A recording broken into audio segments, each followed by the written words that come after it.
gives you better sex, increases your good cholesterol, gives you more friends, gives you more meaning, engagement, life satisfaction, and happiness. If you have a purpose-driven life, it adds years to your life. You live longer. Let me share 2 stories with you. Story number 1, we're interviewing one of those school teachers. She says, the first year I taught was heaven. The second year I taught was hell. I had 5 boys that second year, and they were incorrigible. And there was one kid in particular. He was impossible. One day, this kid's in the doorway of the classroom, and he's kicking and moving his arms and making noises, and I lost it. She said, I'm ashamed to say these words. But I walked towards that kid with the intention of kicking him. Thank heavens he got up and ran away. I kept walking. I went to the principal's office. I said, this is it. It's him or me. And the principal took the kid out. She said, I felt terrible. So I went to 2 of my colleagues and poured my heart out.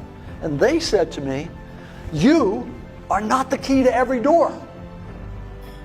And as she said those words, she burst into tears in the interview. And we waited a long time. And then she looked up and said, I hated that. Those words, you can't be the key to every door.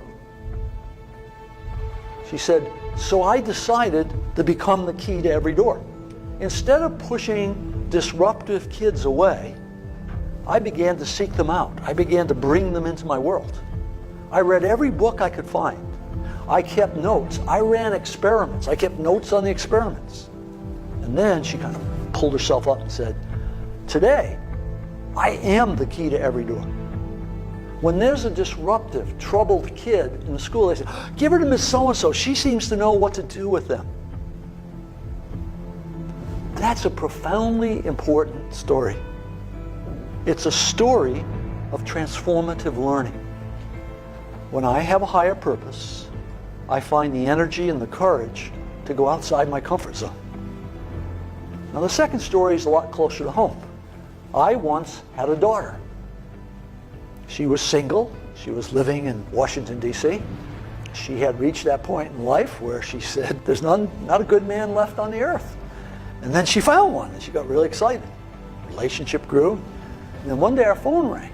She's talking to her mother, and I know what's going on. This guy just dumped her.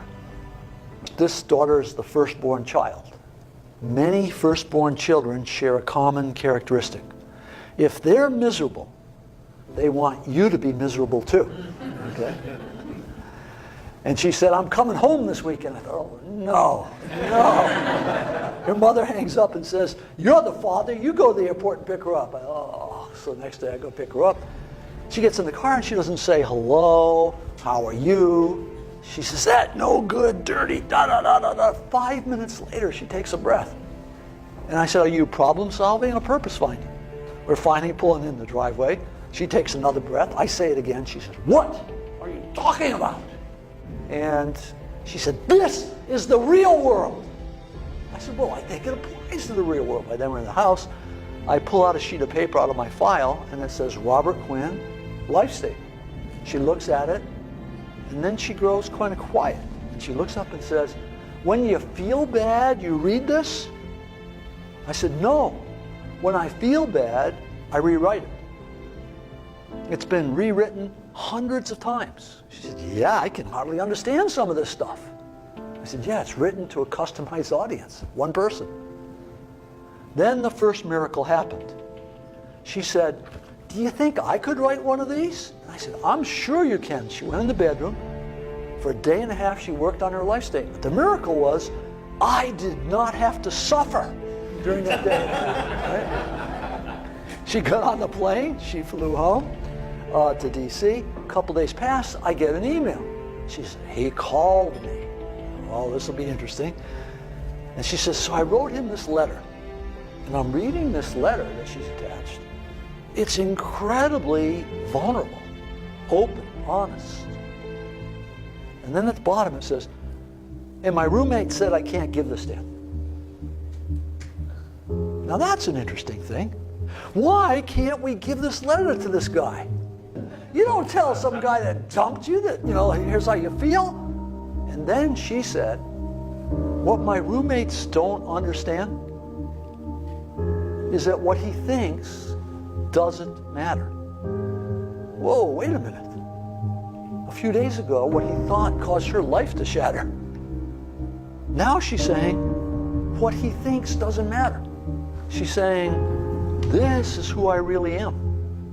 Didn't know this a while ago. Now I know it. It doesn't matter what other people think. You see, when you clarify your purpose, you take back your external locus of control where you worry about what other people think, and you take an internal locus. You don't become insensitive. You don't become rebellious.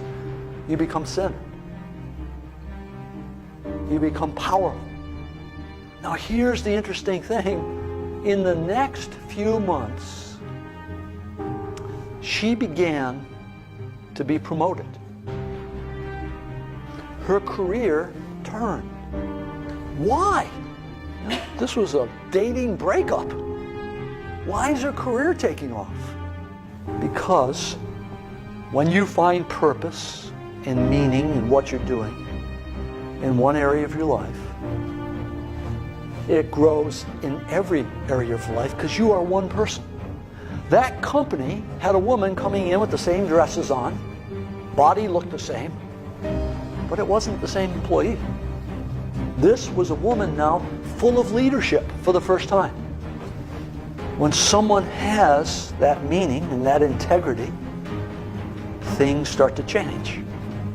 The research says when you give up self-interested goals, where most of us are most of the time, and you take on contributive goals, you function differently. The biology changes. The thought process changes. Learning accelerates. You grow more. The only thing that I'm left to conclude is you and I are designed to be purpose-seeking mechanisms. You've been shaped by life. You've had bad experiences and good experiences. And both the bad experiences and the good experiences are there to teach you something about you. And if you look very carefully at those, you can determine what your purpose is. Every person in this room can clarify the purpose of their life, become the key to every door.